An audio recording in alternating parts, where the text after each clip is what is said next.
नमस्कार, मैं कविता उनियाल, आप देख रहे हैं मीडिया टुडे टीवी। साल की शुरुआत में उत्तर पूर्वी दिल्ली में जो भयानक दंगा हुआ था, उसका असर अभी तक देखने को मिल रहा है।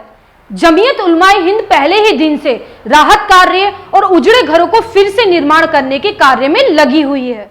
इस संबंध में जिन घरों को नुकसान पहुंचाया गया था और जिन मस्जिदों को क्षतिग्रस्त किया गया था, जमीयत उलमाए हिंद ने उनकी लिस्ट बनाई और उनको दोबारा तामीर किया। जमीयत उलमाए हिंद के अध्यक्ष मौलाना अरशद मदनी ने अपने एक बयान में कहा था कि जमीयत बिना भेदभाव किए पीड़ितों के घर की मरम्मत करवाएगी। मौलाना मदनी के ऐलान को पूरा करने के लिए जमीयत उलमाए हिंद के सदस्य और कार्यकर्ता दंगा प्रभावित क्षेत्रों में काम करने का शुरू कर दिया है। इसी संबंध में आज खजूरी खास में 19, करावल नगर में 17 और गढ़ी महलों में 16 मकानों की मरम्मत करवा के उनके मकान मालिक को हवाले कर दिया है। खजूरी खास में फातिमा मस्जिद को भी नुकसान पहुंचाया गया था, इसकी भी मरम्मत और सजावट का काम पूरा हो गया है। प्रभावित क्षेत्रों में दूसरे स्थानों में भी क्षतिग्रस्त मकानों की मरम्मत का काम चल रहा है। इलाके में अभी तक डर का माहौल बना हुआ है। हमने दंगा प्रभावित क्षेत्रों का दौरा किया है। दंगा प्रभावित क्षेत्रों में मुसलमान किस डर से जी रहे हैं, आइए हम आपको दिखाते हैं। मेरा नाम महबूब आलम है। महबूब आलम।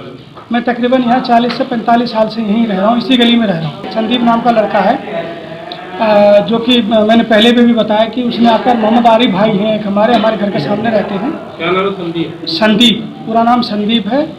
राजेश और सोनू, इनके साथ मिलकर वो मोहम्मद आरिफ को कहता है कि अभी क्या हुआ है मुल्लों, अभी तो मुंह पर आमने सामने, अभी तुम्हें काट कर ये नाला बगल में हमारे बहता, उसमें हम तुम्हें डालेंगे।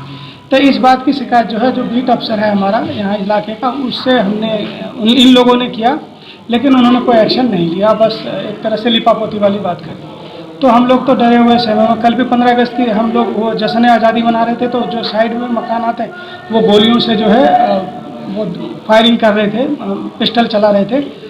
तो वो पिस्टल चलाकर जो है जश्न आज़ादी मना रहे थे, और हमको एक तरह से वो इस आज़ादी के नाम पर डरा भी रहे थे कि हम सब के पास यहाँ पिस्टल है, अब तुम्हारी खैर नहीं है। जो उनका इनडायरेक्टली ये कहना था, कल की बात है। तो हम लोग तो कुछ नहीं बोल सकते हैं, डरे हुए हैं, और हम लोग माइनॉरिटी में हैं और काफ़ी सहमे हुए से रहते हैं। भूमि पूजन के दौरान भी यहाँ ऐसा लग रहा था जैसे कुछ ना कुछ हो जाएगा। मोदी भगवान जिंदाबाद के नारे भी लगाए जा रहे थे। मोदी भगवान बोलकर जो है खूब जोर जोर से नारे लग रहे थे, जय श्री राम बोल कर नारे लग रहे थे। गली पूरी सुनसान हो चुकी थी, रोड। तो हमें ऐसा लगा, हम लोग भी घर में पैक हो गए कि पता नहीं फिर कुछ ना कुछ कहीं ना कहीं कोई ना कोई हादसा ना हो जाए। दंगों में जान माल के नुकसान के अलावा मुस्लिम इबादत गाहों और घरों को भी नुकसान पहुंचाया गया था। दंगाइयों ने मकानों के साथ कई मस्जिदों में भी आग लगा दी थी। जमीयत उलमाए हिंद के अध्यक्ष मौलाना अरशद मदनी ने कहा कि अल्लाह का शुक्र है, पहले चरण में जिन घरों को नुकसान पहुंचा था उनका मरम्मत का काम पूरा हो चुका है।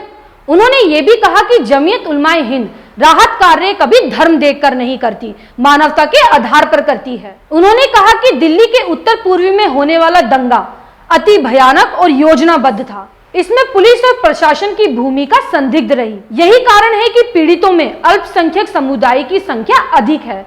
उन्होंने ये भी कहा कि जिस तरह मजहबी इबादत गाहों और घरों को जलाया गया, वो ये कहने के लिए काफी है कि दंगा अचानक नहीं हुआ, इसकी योजना पहले से ही बनाई गई थी।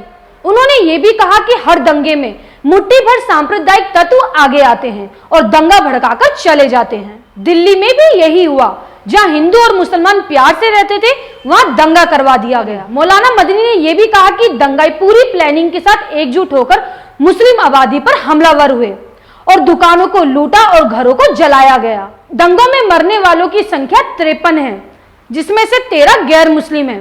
इस बात का अंदाजा इसी बात से लगाया जा सकता है कि मुस्लिम आबादियों में कितना नुकसान हुआ है। मौलाना मदनी ने कहा कि प्लान किए गए दंगे की जिम्मेदारी से सरकार बच नहीं सकती।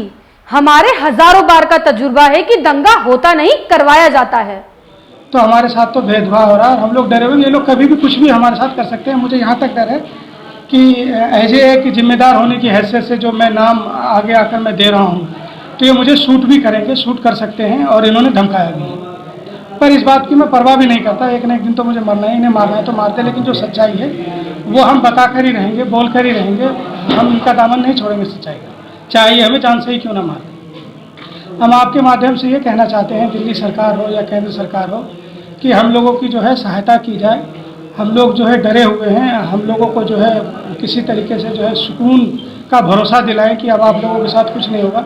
हम लोग गली के यहाँ सारे लोग जितने भी मुस्लिम समुदाय के लोग हैं वो सब डरे हुए जी रहे हैं। ऐसा लग रहा है कि पता नहीं कब क्या हो जाए।